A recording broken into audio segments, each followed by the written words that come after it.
Captain Jiho hated paperwork more than he hated space pirates. He sat in his cargo ship, the Morning Star, filling out delivery forms for medical supplies. The forms were in 7 different alien languages. His coffee had gone cold an hour ago. His ship was docked at Galactic Trade Station Epsilon 7. The station was huge, shaped like a spinning wheel in space. Over 50,000 beings lived and worked there. Most of them were aliens. Jiho was one of maybe 30 humans on the entire station. His communication panel beeped. A human voice came through. "Jiho, are you still on the station?" It was Hana. She worked as a diplomat, helping humans and aliens understand each other. Jiho had known her for 3 years. She was smart and always stayed calm, even when aliens got confused by human behavior. "Yeah, still here," Jiho said. "Why, did someone complain about my parking again?" "Can you come to the central hub?" "Something is happening," Jiho heard fear in her voice. Hana never sounded scared. He grabbed his jacket and ran. The central hub was chaos. Aliens were running everywhere. Some were crying. Others were shouting in languages Jiho did not understand. The station's alarm was screaming. Red lights flashed on every wall. Jiho found Hana standing with a group of aliens. One of them was Veltar, the station commander. He looked like a giant praying mantis with 4 arms and green armor plating for skin. His eyes were wide with panic. "What's going on?" Jiho asked. Hana turned to him. Her face was pale. "The main reactor is having a meltdown. They say the whole station will explode in less than 20 minutes. Veltar clicked his mandibles together. It was a sign of extreme stress. "The radiation levels are impossible," he said through his translator. "The core temperature is rising too fast. My best engineers say there is no way to fix it. We must evacuate. How many ships do you have ready?" Jiho asked. "Not enough," Veltar said. "Maybe we can save 10,000 beings. The rest will die." Around them, aliens were grabbing their families and running toward the docking bays. Some were praying to their gods. Others had simply given up and sat on the floor waiting for death. Jiho looked at Hana. "Show me where the reactor is." "Jiho, no," Hana said. "You heard him. The engineers already tried. It cannot be fixed." "Their engineers tried," Jiho said. "I haven't tried yet." Hana pulled up a screen showing the reactor room. The radiation counter was showing numbers that should have been impossible. The temperature was climbing. The structure was failing. Every system was colored red on the display. A bird-like alien named Crix flapped his wings in distress. He was the chief engineer. "No living thing can enter that room," Crix said. "The radiation will kill you in seconds. Even our protective suits cannot handle this." Jiho studied the screen for 30 seconds. Then he shrugged. "Fine, I got this." Something strange happened. Every alien in the area stopped moving. They all turned to look at Jiho. Their eyes went wide. Some of them stepped backward. Veltar made a sound like choking. "What?" Jiho asked. "Why are you all looking at me like that?" "You said the words," Veltar whispered. "The human words of doom." "What words?" "I just said I'll fix it." Hana grabbed his arm. "Jiho, are you serious? You really think you can fix this?" "Won't know until I try," Jiho said. "Where's the maintenance room?"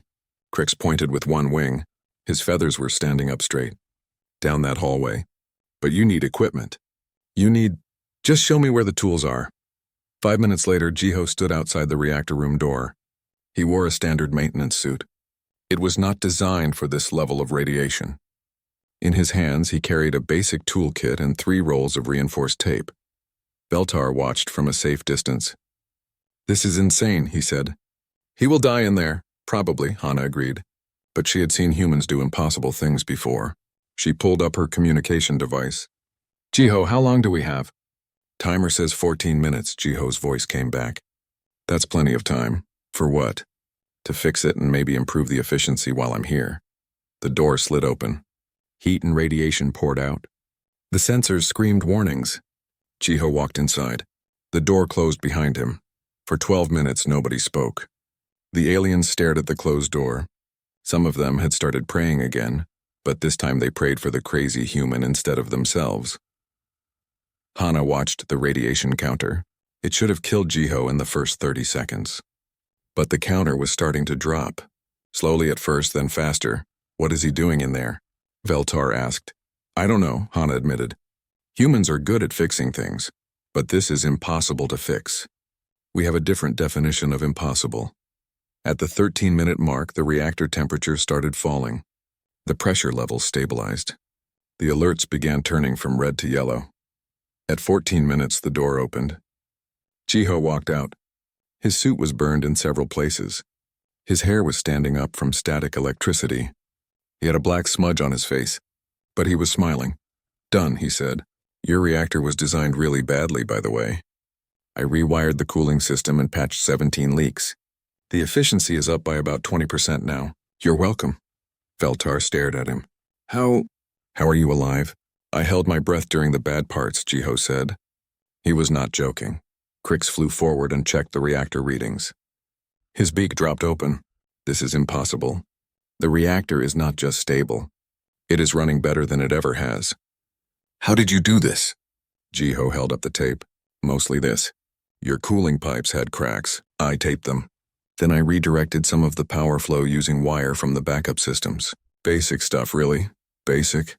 Veltar's voice went very high. "You entered a room that should have killed you instantly.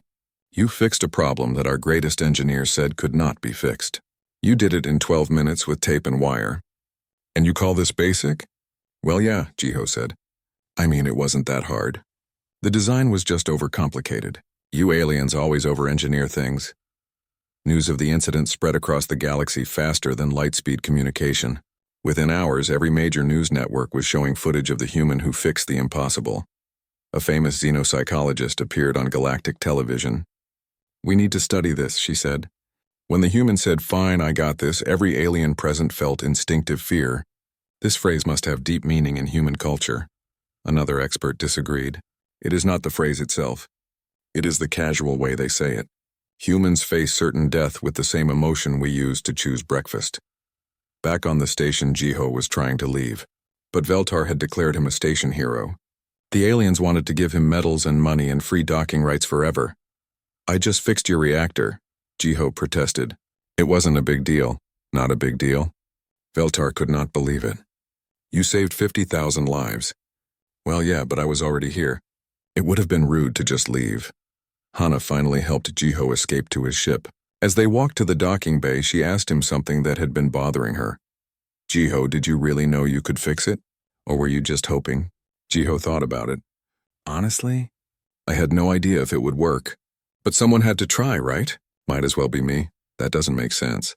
You risked your life without knowing if you could succeed." "Sure," Jiho agreed. But sitting around waiting to die made even less sense. Hana shook her head. "The galaxy is going to be very confused by humans." "They'll get used to us," Jiho said. He was very wrong about that. Within weeks, training programs across the galaxy added a new emergency protocol. If a human says, "Fine, I got this," evacuate to minimum safe distance and let them work. Do not argue. Do not interfere. Just get out of the way. The age of human improvisation had begun. The galaxy would never be the same. 6 months after Captain Jiho became famous, 3 more incidents happened across the galaxy. Each one made the aliens more nervous about humans. Dr. Yuna was a xenobiologist. She studied alien life forms on a research vessel called the Deep Explorer.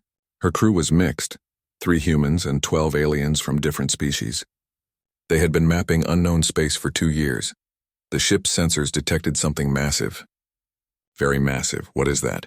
asked the navigator, a slug-like alien named Prox. Yuna checked the readings. Then she checked them again. "I think it's a space leviathan." The entire bridge went silent. Space leviathans were legends. Creatures so large they could swallow moons. They lived in deep space, sleeping for centuries. Nobody had seen one in over 300 years. Most scientists thought they were extinct. "How big is it?" Prox asked. "About the size of a small planet," Yuna said calmly. The creature was moving toward them, slowly, but definitely moving. As it got closer, they could see its mouth. The mouth was big enough to swallow their ship 1,000 times over. "We need to run," the pilot shouted. She was an insect-like alien with 6 legs. "Too slow," Yuna said. "It's faster than us." "We can't outrun it, then we fight," suggested the security officer.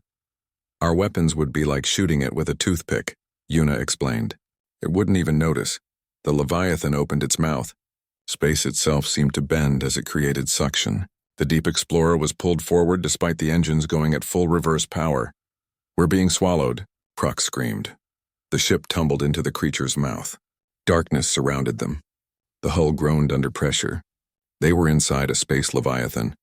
Nobody had ever been inside one and lived. The alien crew panicked. Some were praying. Others were crying. The pilot had fainted. Una walked to the environmental controls and started typing. "What are you doing?" Prox demanded. "We are inside a monster." "We are dead." Una looked up from her screen. "Fine, I got this." Every alien on the bridge froze. They had all heard the stories about Jiho and the reactor. They knew what those words meant. It meant a human was about to do something completely insane that somehow would work. "You have a plan?" Prox asked carefully. "Sort of," Una said. "This creature swallowed us whole, right? Which means we're in its digestive system. How does that help us?" "Well, what happens when you eat something that makes you sick?" Prox's eyes widened. "You throw it up." "Exactly."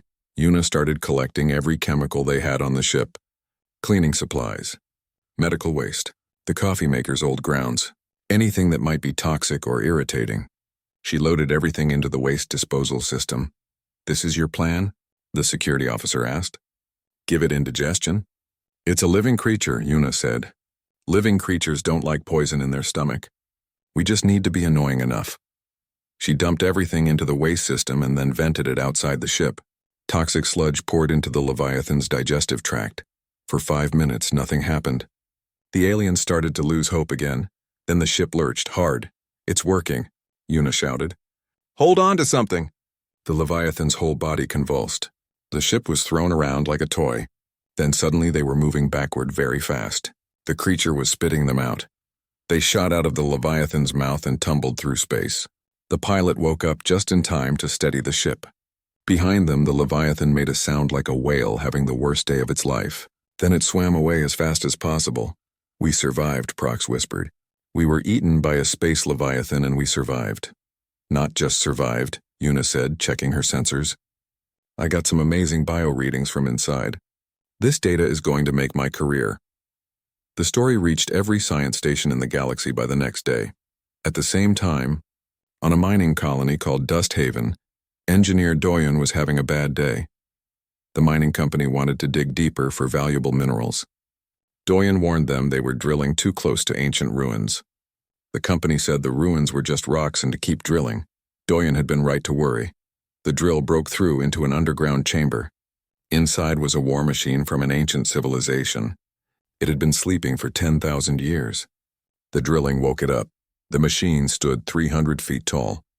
It had weapons that turned rocks into glass. Its armor was harder than anything modern technology could make. And it was very angry about being woken up. It destroyed the entire mining rig in about 40 seconds. Then it started walking toward the colony where 5,000 people lived. The colony called for military help. The nearest military base sent ships. They shot the war machine with everything they had. Nothing worked. The machine kept walking. "Evacuate the colony," the military commander ordered. "We cannot stop this thing." Doyen watched from the colony's control center. He was studying the war machine's design on his screens. It was beautiful in a terrifying way. Ancient engineers had built something perfect. "There must be a way to shut it down," he said. "We tried everything," the military commander replied, through the communication system. "Our weapons are useless. Just evacuate." Doyen kept staring at the screens. The war machine was using energy weapons, gravity manipulation, and force fields. But it was also broadcasting something. "A signal. It's looking for commands," Doyen said. "It's a weapon. Someone must give it orders. So what? Its masters are dead for 10,000 years." Doyen started typing on every computer in the control center. "Fine, I got this," the military commander groaned. "Oh no," he said the words. "Everyone fall back. The human is doing something crazy." Doyen worked for 20 minutes straight. He was trying to understand a computer language that was older than human civilization. But patterns were patterns. Code was code, and Doyen was very good with computers. He also noticed something else. The war machine had the colony's entertainment system broadcasting in the background. Someone had left the karaoke machine on. That gave Doyen a terrible idea. He linked the colony's communication system to the war machine's receivers. Then he started broadcasting, but he wasn't broadcasting orders. He was broadcasting music, specifically very bad karaoke music. The war machine stopped walking. Its sensors swiveled around, confused. Doyen kept transmitting. He mixed the music with random computer commands. He used the entertainment system's light show. He basically threw every signal he could at the war machine, scrambling its ancient programming. The machine started spinning in circles. Its weapons fired randomly at nothing. It was having the computer equivalent of a seizure. While it was confused, Doyen found the command protocol buried in its code. He rewrote it. Instead of destroying threats, it now protected the colony. Instead of taking orders from ancient masters, it now responded to Doyen. The war machine stopped spinning. It walked to the edge of the colony and stopped. Then it stood there like a very large, very deadly guard dog. Did you just reprogram a 10,000-year-old war machine using a karaoke system? The military commander asked. Also some computers, Doyen said. But yeah, basically. That should have been impossible. Probably, Doyen agreed. But I was already here and I like this colony. It has good food. The third incident happened near the border systems. Pilot Sora was flying a diplomatic shuttle. She was taking ambassadors to a peace conference. The shuttle was small and unarmed. Diplomats did not like weapons on their ships. 47 pirate vessels surrounded them. This is bad, said the lead ambassador. He was a floating jellyfish-like creature. Very bad, agreed another ambassador. Sora checked her sensors. 47 ships, all armed, all crewed by very mean-looking aliens. Her shuttle had no weapons, no armor, nothing. The pirate leader's face appeared on the screen. He had tentacles and too many teeth. Give us your cargo or die. We don't have cargo, Sora said. We're diplomats. Then give us the ambassadors. Rich people will pay ransom. The ambassadors started panicking. Sora thought about it for 3 seconds. Then she smiled. Fine, I got this. What does that mean? The pirate demanded. It means hold on to something, Sora said to her passengers. She cut the communication and started flying, not away from the pirates, toward them. What are you doing? An ambassador shrieked. Trust me, Sora said. She flew straight at the pirate formation. At the last second, she dodged. 3 pirate ships crashed into each other trying to follow her. Then Sora did something completely insane. She flew into an asteroid field, a dense asteroid field, with rocks the size of mountains moving at high speed. The pirates followed. They thought they had her trapped. Sora flew through gaps that should not have existed. She spun her shuttle sideways to slip between rocks. She used asteroid gravity to slingshot around corners. Half the pirate ships crashed into rocks within the first minute, but Sora kept going deeper. She led them to the center of the asteroid field, where a small star was collapsing. The gravity was completely wrong. Space itself was bending. We're going to die. The jellyfish ambassador screamed. Probably not, Sora said, and flew into the worst part of the gravity well. Her shuttle dropped like a rock. Then she used the star's pull to whip around it, building speed. She shot out of the gravity well, going twice as fast as she had entered. 20 pirate ships tried to follow. None of them made it. Either the gravity crushed them, or they hit asteroids, or they gave up and ran away.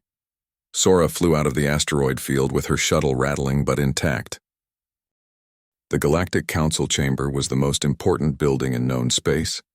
Representatives from 300 species met there to make laws and keep peace.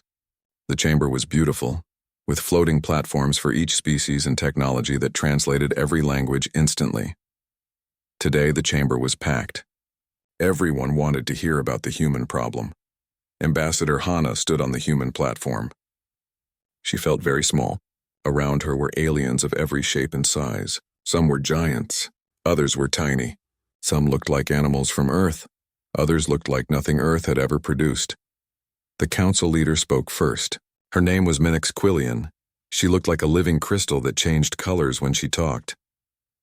Ambassador Hana, Quillian said, we have called you here to discuss a serious issue. In the past 6 months, humans have caused 147 panic events across the galaxy. Panic events? Hana asked. Events where entire populations evacuate because a human has said certain words. Quillian's colors turned dark red. Your people are scaring the galaxy. A screen appeared showing footage. Captain Jiho walking into the reactor. Dr. Yuna being swallowed by a space leviathan. Engineer Doyen facing a war machine. Pilot Sora flying into impossible situations. and dozens more incidents that Hana had not even heard about yet. Every video showed the same thing. A human saying, "Fine, I got this," and then doing something that should have killed them. But instead, they succeeded. "We have analyzed these incidents," said a council member who looked like a floating brain. "The success rate is 97%. Only 3 humans have failed after saying the words. All others succeeded at tasks our experts rated as impossible." "I don't understand the problem," Hana said. "My people solve problems. Isn't that good?" "The problem," Quillian explained, "is that you cause mass panic. When a human says those 4 words, every alien nearby feels instinctive terror. We don't know why, but it's disrupting our society." Another council member spoke up. He was a large lizard-like being. 3 weeks ago, a human maintenance worker on my home planet said the words while fixing a power generator. The entire city evacuated. Millions of people ran away. It took 2 days to convince them to come back. "Did he fix the generator?" Hana asked. "Yes, in 5 minutes." "That's not the point." "Then what is the point?" "The point is that humans need to stop saying those words." Quillian's colors flashed angry orange. "We demand that Earth government ban the phrase 'Fine, I got this' from all human vocabulary." Hana stared at her. Then she started laughing. She couldn't help it. The entire council chamber went silent. Laughing at the council was very rude. "I'm sorry," Hana said, trying to stop. "But you don't understand. We can't ban those words, or why not? Because they're not special words. Humans say that phrase when facing any minor inconvenience. It's like asking us to stop breathing." Quillian's colors turned confused purple. "Explain." Hana thought about how to make them understand. "On Earth we say 'Fine, I got this' for everything. Fixing a leaky pipe, carrying too many grocery bags, dealing with paperwork, meeting a deadline at work. It's just something we say when we're going to handle a problem. But you use it for life-threatening situations." "Yes, because to us those are just bigger problems." The phrase is the same. A council member who looked like a tree started shaking his branches. "You mean humans don't differentiate between minor tasks and certain death?" "Not really, no," Hana admitted. "I mean, we know the difference. But our reaction is the same. Something needs doing, so we do it." The council chamber erupted. Aliens were shouting in hundreds of languages. The translators struggled to keep up. The whole thing was chaos. Quillian called for order. When everyone quieted down, she turned back to Hana. "If you cannot stop saying the words, then we must implement new safety protocols. From now on, whenever a human says, 'Fine, I got this,' all non-humans must evacuate to minimum safe distance." "That seems extreme," Hana said. "It's necessary. Your people's success rate is too high. When you say those words, probability itself seems to break. We must protect our citizens from the chaos that follows." The council voted. The new protocol passed with overwhelming support. Hana had to sign the agreement on behalf of Earth. As she left the chamber, she sent a message to Earth. "They're making it official. We're scary." Meanwhile, at the Galactic Military Academy, Commander Taeyang was teaching a class. Taeyang was a human military officer. Earth had sent him to teach at the academy as part of a cultural exchange program. The academy trained officers from hundreds of species. His current class had 30 students.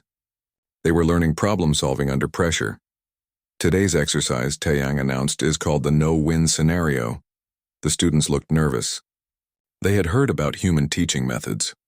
Humans believed the best way to learn was by doing impossible things. Taeyang projected a situation on the screen. "Your ship is damaged. Life support is failing. You're surrounded by enemies. You have no weapons, no shields, and no way to call for help. You have 10 minutes before everyone dies. What do you do?" A student who looked like an armored beetle raised his claw. "This scenario has no solution. It's designed to be impossible." "Correct," Taeyang said. "So what do? We accept death with honor?" "Wrong," Taeyang smiled. "You solve it anyway. But you just said it's impossible." "I said it has no solution. I didn't say you couldn't solve it." Taeyang started pacing. "The difference is important. A solution is something you plan. Solving something is what you do when plans fail." The students looked confused. Their translators were struggling with the logic. Taeyang brought up another screen. It showed footage of Captain Jiho. "Watch this human. He enters a reactor that will kill him. Everyone says it's impossible to fix. What does he do?" "He says the words," a student whispered. "Right, he says, 'Fine, I got this,' then he fixes it." "Now did he have a plan?" The beetle student thought about it. No, he just walked in with tape and tools. Exactly. No plan, no solution. He just decided to solve the problem and figured it out as he went. Taeyang looked at his class. This is how humans approach impossible situations. We don't waste time looking for solutions. We just start solving. A student who looked like a small dragon raised her wing. But what if you fail? Then we try something else. Humans are very good at trying things. We evolved on a planet that kept trying to kill us. Earth has extreme weather, deadly animals, and disasters. Every day was impossible, so we learned to just deal with problems as they came. That sounds terrifying, the dragon student said. It was, but it taught us something useful. There's no such thing as impossible. There's only we haven't figured it out yet. Taeyang gave his class the scenario again. 10 minutes, solve it. I don't care how. Just solve it. The students panicked at first. Then slowly they started working. One team decided to use the damaged ship's exploding reactor as a weapon. Another team tried to trick the enemies into fighting each other. A third team attempted to use gravity to slingshot away. None of the solutions were perfect. But they were trying. That was the point. At the end of class, the Beetle student approached Taeyang. Commander, I have a question. Go ahead. When humans say, fine, I got this, do you actually believe you can succeed? Or are you just pretending? Taeyang considered the question carefully. Honestly, most of the time we have no idea if we'll succeed. But we've learned something important. Believing you'll fail guarantees failure. Believing you might succeed gives you a chance. So we choose to believe. That's not logical. No, Taeyang agreed. But it works. The student left looking disturbed. All the alien students did. Human teaching methods were effective, but they gave everyone anxiety. In another part of the galaxy, Professor Hyun was giving a lecture at the Institute of Xenopsychology. Hyun was a physicist, but he had been studying the human phenomenon from a scientific angle. His lecture hall was full of academics trying to understand why humans could break probability. The key to understanding humans, Hyun explained, is understanding Earth. He showed images of Earth, hurricanes, earthquakes, volcanoes, tsunamis, floods, droughts, plagues, predators. Earth is what we call a death world, class 12 on the habitability scale. That's the second highest danger rating. Most intelligent species evolved on class 3 or 4 planets. Mild weather, few predators, stable conditions. He showed images of other species' home planets. They looked peaceful, safe, boring. Humans did not have that luxury. Earth tried to kill humans every single day, so humans evolved to be very good at not dying. Hyun brought up genetic data. Human bodies are overbuilt for survival. We can eat almost anything. We can survive extreme temperatures. We heal fast. We can run for hours. And our brains are wired for improvisation. He showed brain scans. When other species face impossible situations, their brains trigger fear and shut down. Human brains do something different. They trigger problem-solving mode. We see impossible situations as puzzles, not death sentences. An alien professor in the audience raised a tentacle, but that doesn't explain the success rate. Even with good problem-solving, they shouldn't succeed 97% of the time. You're right, Hyun agreed. Which brings me to my theory. I call it the chaos adaptability factor. He brought up complex equations. Most of the audience looked lost. Humans don't just solve problems. The collective had been conquering the galaxy for 300 years. They were a hive mind species. Millions of bodies controlled by one consciousness. They moved in perfect coordination. They never made mistakes. They never hesitated. They had conquered 47 civilizations and never lost a single battle. Now they had reached human space. Fleet Admiral Quan stood on the bridge of Earth's flagship, the Horizon. He was looking at the worst tactical situation he had ever seen. His fleet had 200 ships. The collective had 10,000. Admiral, we should evacuate, said his second officer. She was a young woman named Arin, a specialist in strange physics and spatial anomalies. Those numbers are impossible. Probably, Quan agreed. He was an older man with gray hair and scars from a dozen battles. Send out the evacuation order for all civilian stations, but the fleet stays. Sir, we can't win this fight. Never been good at math anyway, Quan said with a slight smile. The collective's main ship appeared on the view screen. It was massive, shaped like a black pyramid covered in weapons. A voice spoke through the communication system. It sounded like 1,000 voices talking at once. Humanity. We are the collective. We offer you one chance to surrender. Join us, and your individual minds will be preserved within the greater consciousness. Resist, and you will be destroyed. Every ship in Quan's fleet waited for his response. Across the galaxy, 1 billion alien observers watched the live feed. They all expected humanity to surrender. The collective had never been defeated. Fighting them was suicide. Quan pressed the broadcast button. His next words would be heard by every human ship and every alien watching. Fine, I got this. In that moment, every alien in the galaxy felt it. The fear, the certainty that something impossible was about to happen.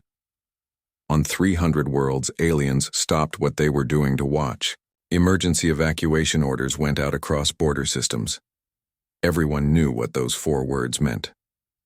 The collective paused. For the first time in their existence, they felt something like confusion. Their database had records of the human phrase. Every analysis said it preceded probability-breaking events, but the collective did not believe in impossible things. They believed in numbers and strategy. They had 10,000 ships. Humans had 200. Simple math. Your response is irrelevant, the collective said. Prepare to be destroyed. The battle began. The collective attacked in perfect formation. Their ships moved like a single organism. They surrounded the human fleet from all sides. Their weapons fired in precise patterns designed to overwhelm any defense. But the human fleet didn't defend. They attacked. Captain Jiho was back, flying a cargo ship that shouldn't have been in combat. He had volunteered when he heard about the battle. Now he was doing what he did best, ignoring common sense. His ship was full of cargo crates. Inside the crates were coffee makers, thousands of coffee makers, all of them running at full power. This is insane, his co-pilot said. Why do we have coffee makers? You'll see, Jiho said, and flew straight at the collective's flagship. The collective's weapons locked onto him, but Jiho was flying in patterns that shouldn't work. He zigged when he should zag. He accelerated when he should brake. His flight path made no tactical sense. That was the point. The collective predicted behavior based on logic. Jiho's flying had no logic, so they couldn't predict it. He reached the flagship and crashed into it. Not hard enough to destroy his ship, just hard enough to attach. Then he started broadcasting. The coffee makers weren't just making coffee. They were broadcasting Earth's entire internet history. Every video, every song, every social media post, every meme. All of it at once. The collective's mind was designed for efficiency and logic. The internet was neither. It was chaos.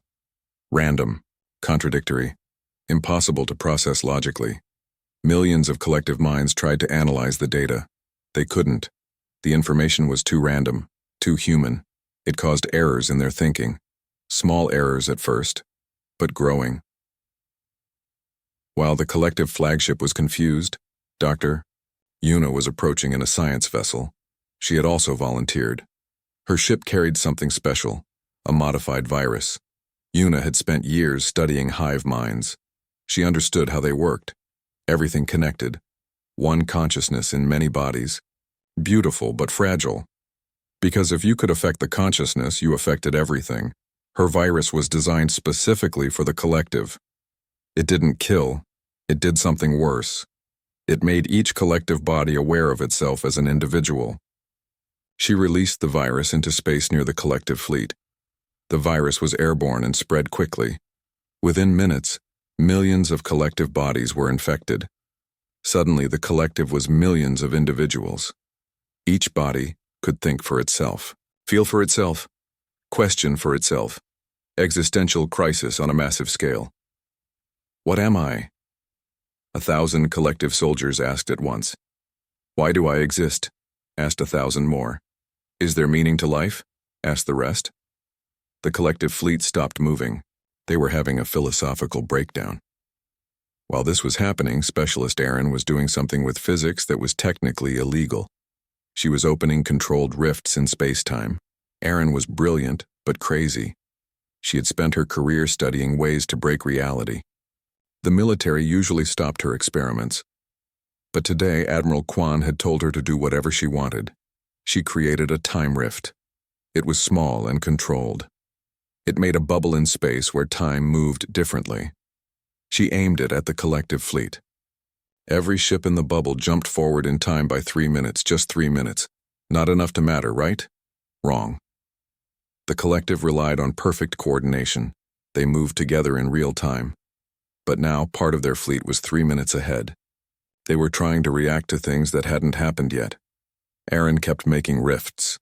She jumped different parts of the fleet forward by different amounts. Some ships were 1 minute ahead. Others were 5 minutes ahead. Some were exactly on time. The collective's coordination fell apart. They were trying to move as one mind but experiencing time at different rates. Ships crashed into each other. Orders came too late or too early. The perfect hive mind became chaos. Admiral Kwan watched all of this from his flagship. Jiho's internet attack. Yuna's virus causing identity crisis. Arin's time bubbles destroying coordination. None of it was traditional warfare. All of it was completely insane. It was also working. All ships, advance, Kwan ordered. Standard combat formation. Fire at will. The human fleet attacked. With the collective in chaos, the numbers didn't matter anymore. Human ships picked off confused enemy vessels one by one. The collective tried to adapt. But how do you adapt to enemies who don't follow any logical rules? How do you fight people who weaponize coffee makers, viruses that cause depression, and time itself? The answer: you don't. After 6 hours of combat, the collective made a decision that shocked the galaxy. They retreated. The collective, who had never lost, who had conquered 47 civilizations. They turned their ships around and ran away from 200 human vessels. Admiral Kwan didn't chase them. He was too busy checking casualties. Somehow, despite facing 10,000 enemy ships, only 3 human vessels were destroyed. Everyone else was fine. Damaged, but fine. How did we win? Erin asked. She looked exhausted from creating so many rifts. We didn't win, Kwan said. We just confused them so badly they decided we weren't worth the trouble. That's not a real military strategy. It is now. The collective retreated to their territory and held an emergency conference. For the first time in their existence, they had to reconsider their approach. We must analyze what happened. The collective agreed with itself. They reviewed the battle. The human tactics made no sense. Everything the humans did should have failed, but it hadn't. The humans use chaos as a weapon, the collective concluded. They cannot be predicted because they do not follow patterns. They cannot be defeated because they do not accept defeat. They are uncomfortable to fight. The collective added a new directive to their database. Species 941, humans, threat level, maximum. Recommended action: avoid. Underneath that, they added a note. If human says fine, I got this. Retreat immediately. Do not attempt to analyze. Do not attempt to fight. Just leave. News of the battle spread across the galaxy faster than light. The collective had been defeated. Not destroyed, but defeated. They had chosen to retreat rather than fight humans. Every species that had been threatened by the collective celebrated. They sent messages to Earth thanking them. Some wanted to form alliances. Others just wanted to know how humans did it. The Galactic Council held another emergency meeting. This time, instead of discussing restrictions on humans, they discussed partnerships. We underestimated them, McQuillian admitted. Her colors were a confused mix of purple and green. We thought they were reckless. But their recklessness defeated an enemy we feared for centuries. They didn't follow any military doctrine, a council member noted. Exactly. And that's why they won. The collective planned for logical enemies. Humans aren't logical. The council voted to establish formal military cooperation with humanity. If another major threat appeared, they wanted humans on their side. Back on Earth, Admiral Kwan was giving a press conference. Reporters from hundreds of species were asking questions. Admiral, how did you know your plan would work? Asked a reporter. I didn't, Quan said honestly. The galaxy was dying, not quickly, not all at once. But scientists from every species agreed. The central black hole was becoming unstable. In approximately 6 months, it would trigger a chain reaction. The reaction would spread across the entire galaxy, destroying everything. Every major civilization sent their best minds to study the problem. They worked together for 3 months.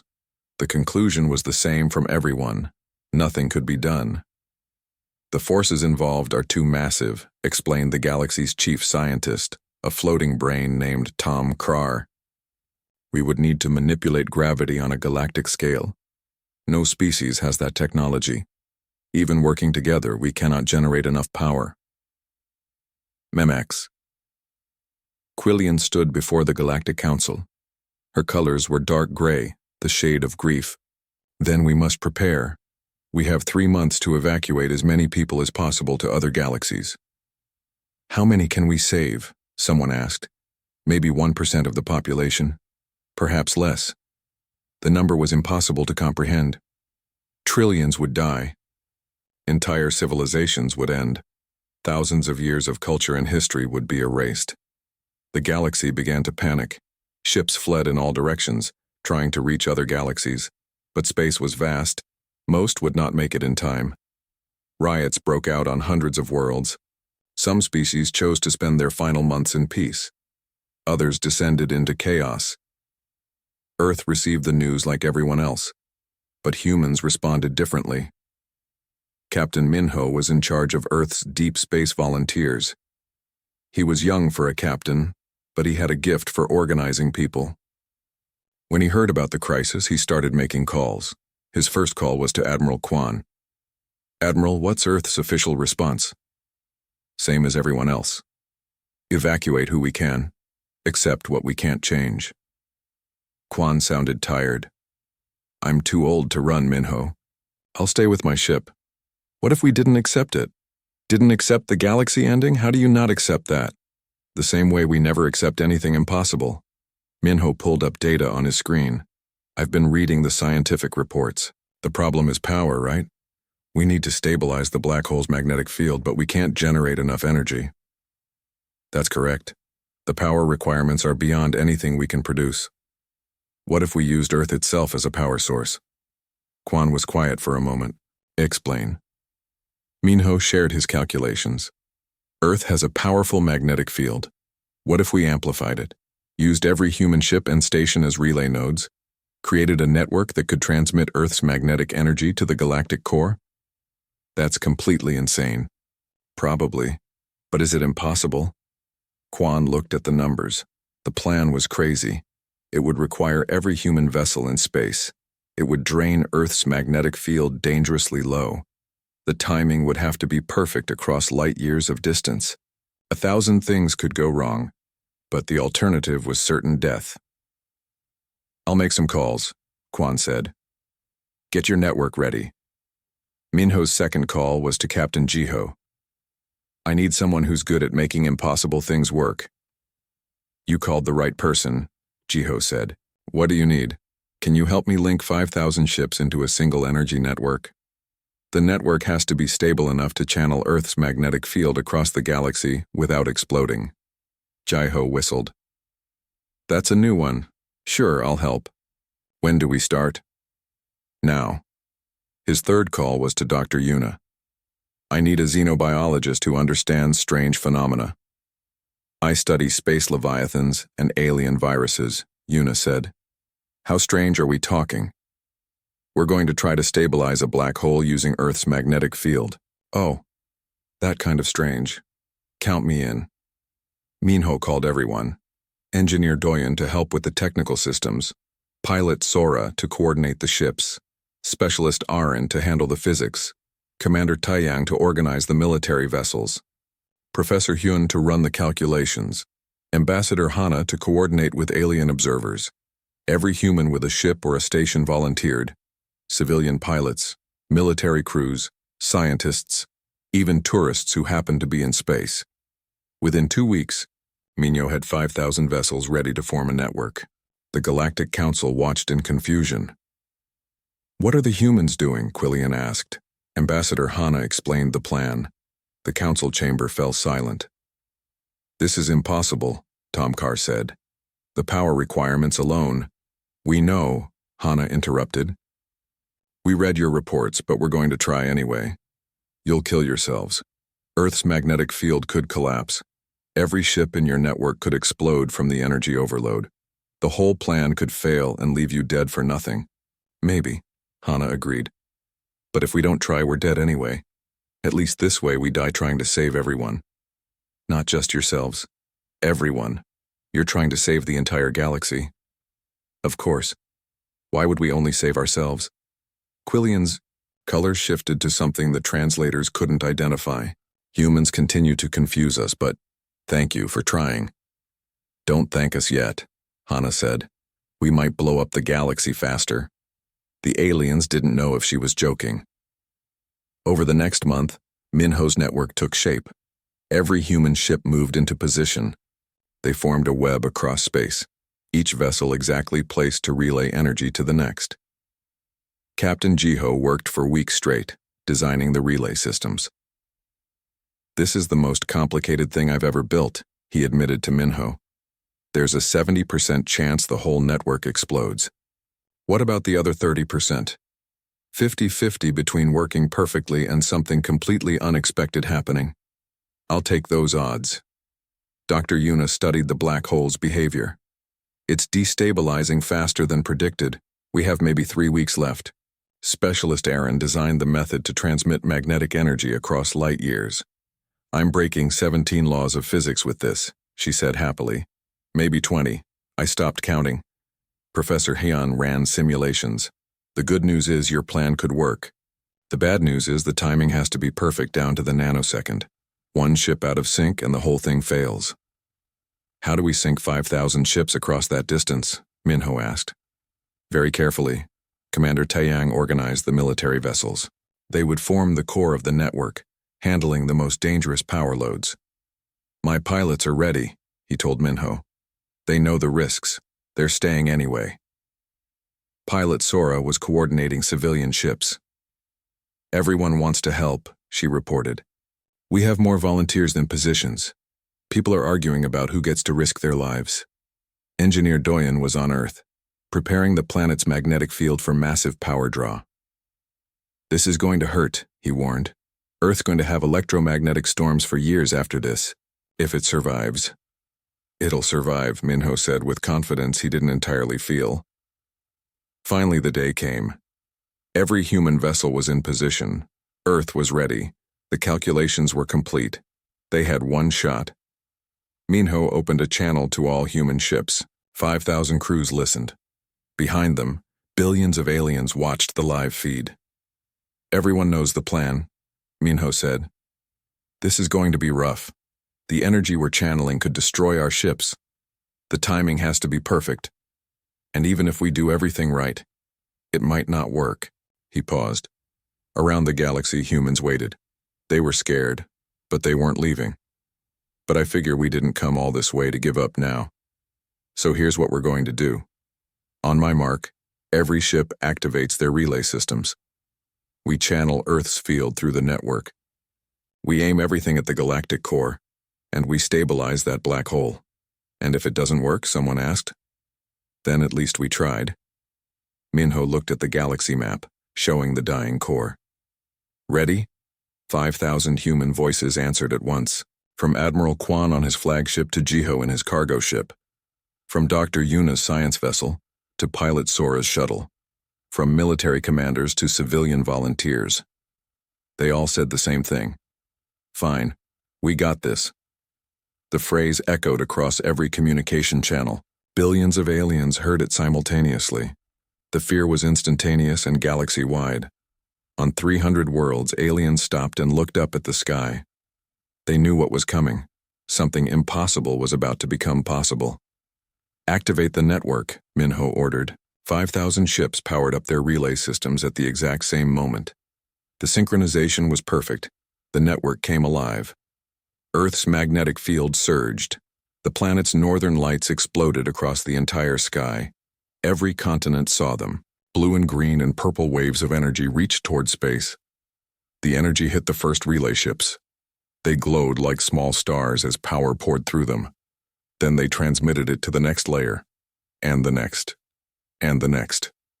The network lit up across the galaxy. If you looked from outside, you could see a web of light spreading from Earth to the galactic core. Ships started having problems. The power load was too much. Hulls heated up. Systems overloaded. Warnings screamed on every bridge. "Hold steady," Minho shouted. "Don't shut down. We need everyone." Captain Jiho's ship was shaking apart. Sparks flew from control panels. "This is fine," he muttered to himself. "Totally fine. Normal Tuesday."